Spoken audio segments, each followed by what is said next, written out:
Kung sa tunga sang kadulom, may kasanag nga magtuhaw agon mangin gabay sang imo pagpanglakaton. Ini bala pagbuot sang kahitaasan, ukon natabuan lang. May maligno gidayhan? Kung ang isa kapatay hinali nga mabuhi, makasiling ka pala nga ini isa ka milagro o kung kahimuan sang siyensya. May impyerno gidayhan? Ini nga pala mangkutanon, pagasabton sa sili nga palatuntunan.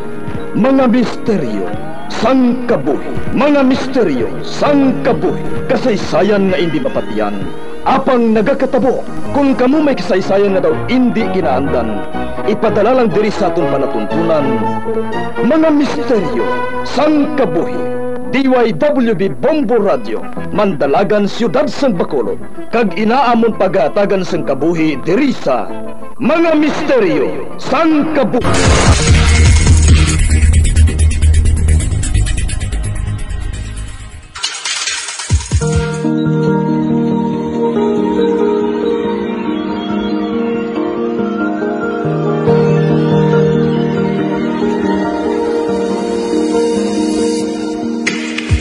Karon sa pagsugod sa aton bagong nga sugilanon di sa aton palatuntunan, Mga Misteryo sang Kabuhi.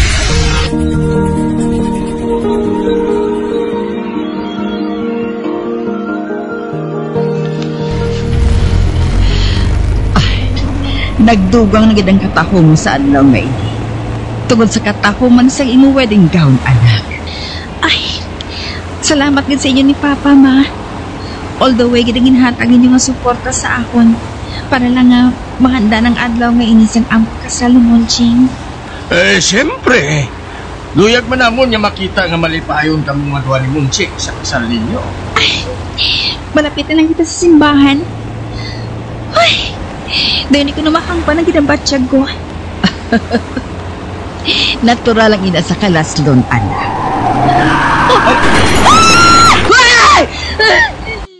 Hindi! May nabungguan kita nga tao nga nagatabok sa dalan. Ma'am, pasensya kita. Mag-ako doon sa auto. Malagyo ako. Hindi. Ginpalagyuhan kita sang driver sang bridal car. Ma!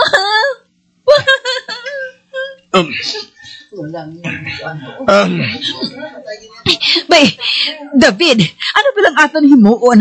Matawag ako sa taxi. Magpadayon ka mo ni Sheena sa simbahan. Ako nang bahala mag-asikaso sang problema diri sa natabo nga aksidente.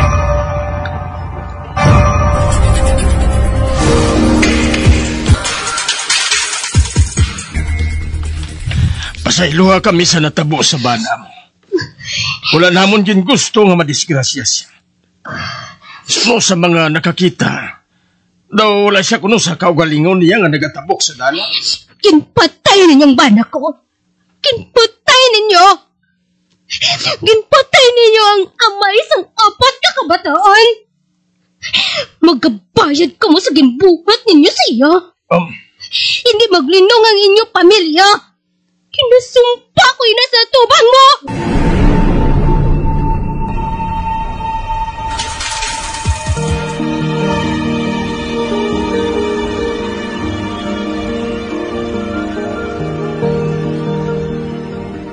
Karon sa ngalan sang Dios, kag sa tanan nga nagapamatuod diri, ginadeklarar ko kamo Sheena kag Ramoncito nga isa na ka mag-asawa. You may now kiss the bride. Ay, Monching. Sheena? Ang ulo ko. Monching? Ano na tapos sa mo? Naginawyatan mo ang ulo mo? Monching! Natumba siya! Monching!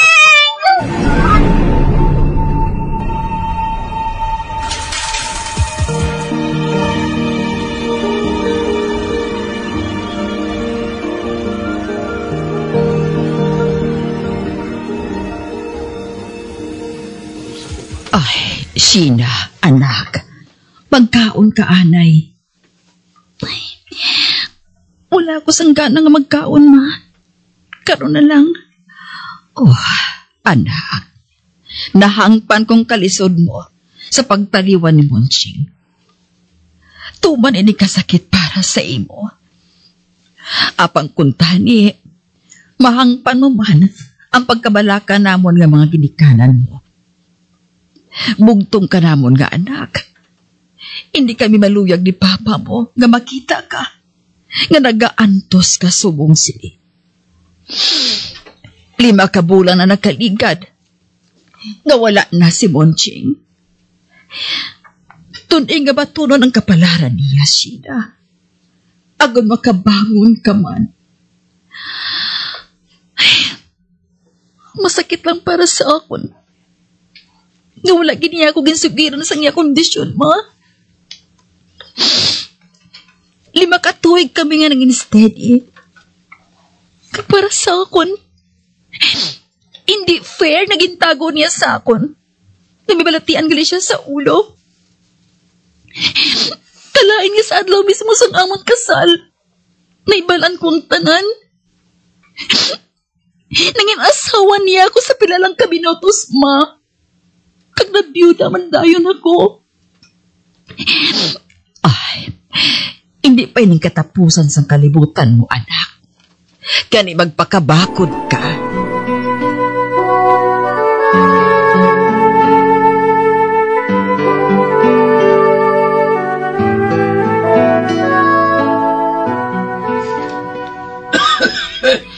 Ay, gabi. Wala pa gadang ayong imo ubo. Sakit pala ka bulan nga nagpakonsulta kita. Ginbakal man nato ang bulong pag ginariseta sa mga doktor sa imo. Bisan ako gani, natingala man nga wala ko nag-ayo. Ang mga doktor wala man sila sang masugid sa akon sa kung ano nga gintunahan sa nga akon ubo. Mauntat na lang ko guro inom sa mga bulong. Ano? Kag paano ko maglala? Hindi na ako pagkabalak, Silvia. Si Sheena ang mas nagakinanglan sa nga natin siya. Ay, nagasunod lang siya sa obra niya nga wala nagakaon. Hindi na ako makahibalo kung anhon ko siya sa pagpakaon sa husto nga oras.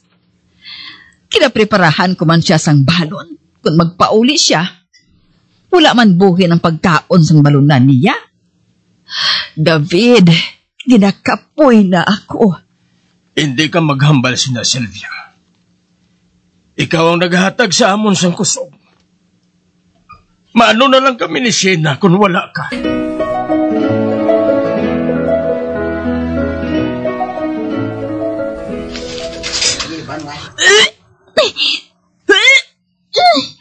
Ba, Sheena, anak? Nagasuka-suka ka? Kasakit sa tiyan ko, ma. Gintilawan ko man ang sandwich na ginhimo mo para sa akon. Tapos ko 2 kakagat. Nagsakit man tayo ng tiyan ko. Oy, namaguhan lang ang tiyan mo sa mga ginakaon mo, anak. Tukod wala na sa oras ang kaon mo eh. Kimit-kimit pa. Hindi na ina maayo nga senyales. Ay, mapakonsulta na lang ako, ma. Maayo pa.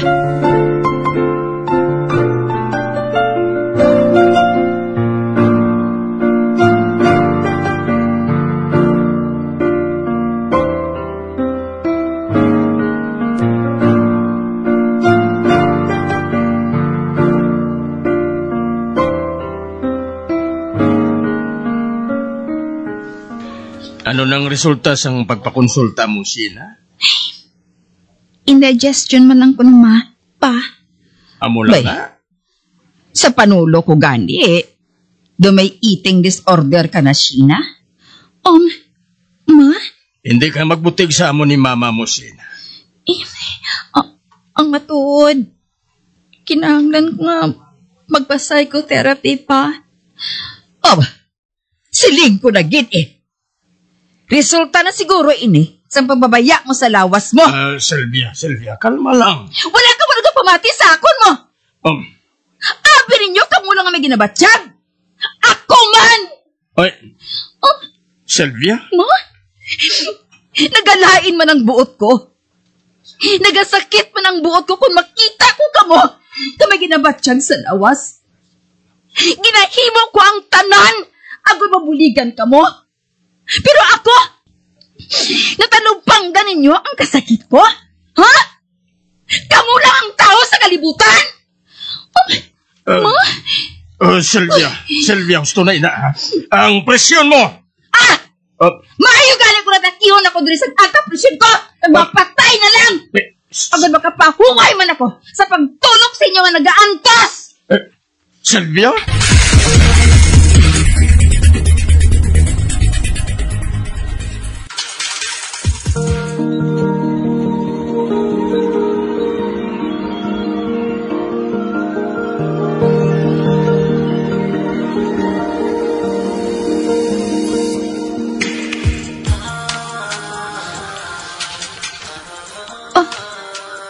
Ma, sadiin ako. Nga do kaso sang palibot. Mabangon ako. Sadiin bala ako man. Nga hindi klarong panulo ko. Diyos ko, sa impyerno na bala ako? Kaso sang palibot. Nadabay kung ano nga nagakasunog sa palibot ko. Oh man! Ano ina? May mga nagagarhom ako nga makita. Ay, doon mga tao nagatilindog sa unahan. Hindi ko maklaro kung sino sila. Tugod sa aso sa palibot. Oh man! Doon sa akon sila tanan nagatipon. Hindi palibutan nila ako. Kag amat-amat sila nga nagapalapit sa akon. Sino ka mo? Anong kinahanglan ninyo sa akon? Amat-amat ko na nga makitang ilalawas. Hindi. Mga lalaki sila tanan? Apang blangkong ila mga dagway? Hindi! Hindi ka mo magpalapit sa akon! Hindi ka mo magpalapit!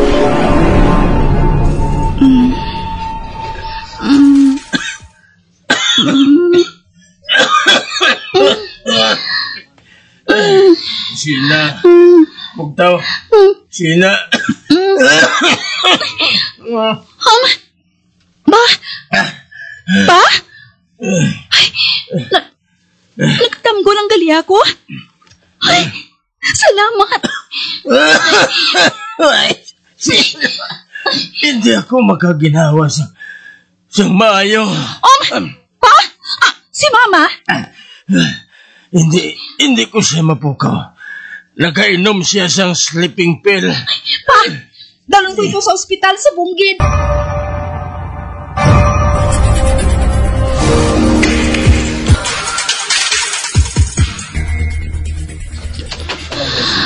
Ay, salamat. Naasikaso na sa mga doktor si Papa. Nagkakatulog na siya dari sa private room. Oh my, si Mama. Nag-aisahan naman siya subong sa balay. Kapudlay. Nga ako lang isang matipan sa mga ginikanan ko. Ang sa kondisyon pag isang lawas ko. Hindi ko ini masarangan. Mangayo ako sang bulig sa amon mga kaparyentihan.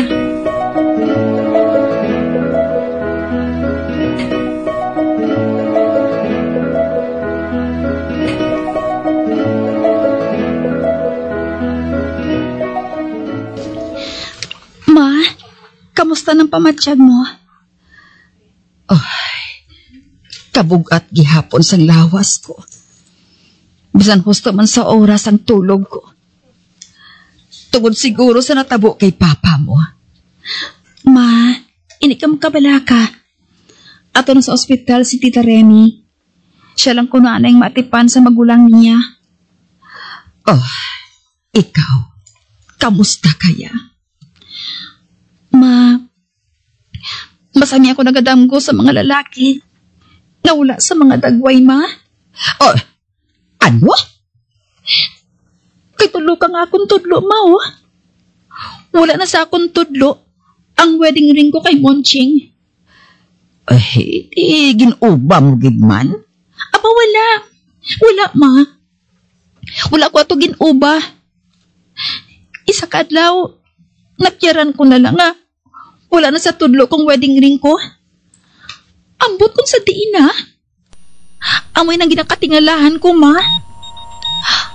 Ba, ang cellphone ko. Tanawon ko, abi. Sino nagkatawag sa akon? Uy, si Tita Remy? Sabton ko siya. Hello, Tita? Good morning. Anong balita? Kamusta si Papa? Tita? Nga naghibi ka? Anong natabo? Ano? Tita, isiling na naganahog ka lang. Please, Tita. Please. May, Sheena, ano ang natabo? Ma, si Papa, may malayang natabo siya sa ospital.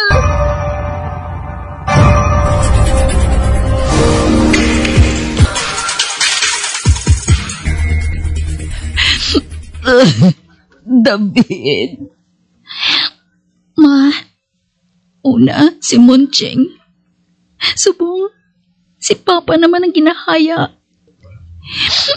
Mga mabuot ng mga lalaki sa kapuhi ko. Mga pinalangga ko.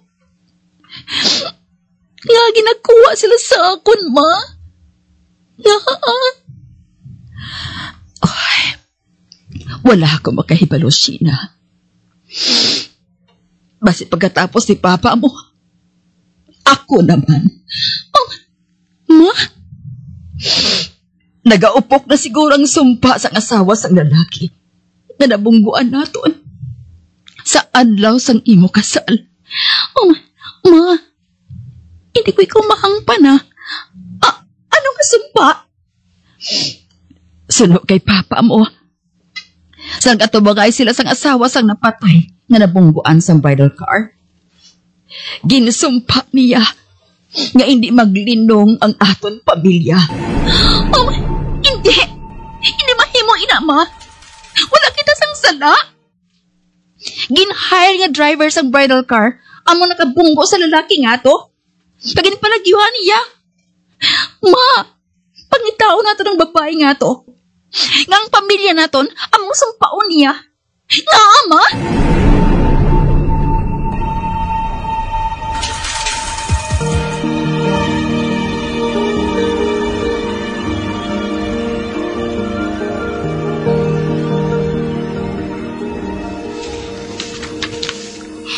Ikaw gali ang kalaslon. Sang adlaw nga napatay ang akon bana. Anong ginabuhat mo dire? Wala kami sang sala sa imo. Ang gin-hire namon nga driver, amo nakabunggo sa bana mo. Nga pati kami dalahigon mo sa kaakig mo, misis. Ginasikaso man sang amay ko, ang mga kinahanglanon sang bana mo, para maluwas siya sa katilagban. Nga ginsumpa mo gid kami nga hindi maglinong. Kinpangita mo gid gali ako. Buot silingon, nag-upok na ang gaba sa inyo. Gaba?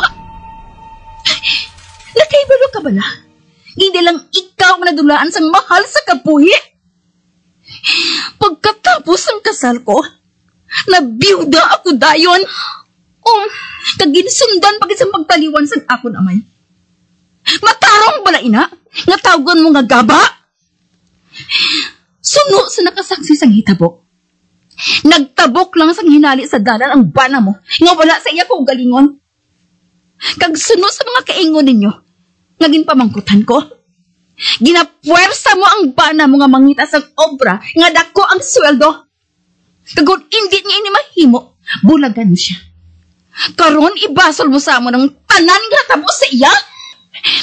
Mrs., nahangpan ko nga nagapangita ka lang sang hustisya sa natabo sa bana mo. Kag ginapangita sang kapulisan ang driver nga nag-hit and run sa iya. Kung madakpanggid man siya, mapabalik pa bala niyang kabuhi ni Ruel? Hindi na niya ini mabalik. Apang marilayi kita. Manabat ang dapat na manabat. Gani hindi pag ipaupok ang kaakig mo sa kay bisan sino. Tungod sa ulihi, ikaw gihapon ang balikan sini.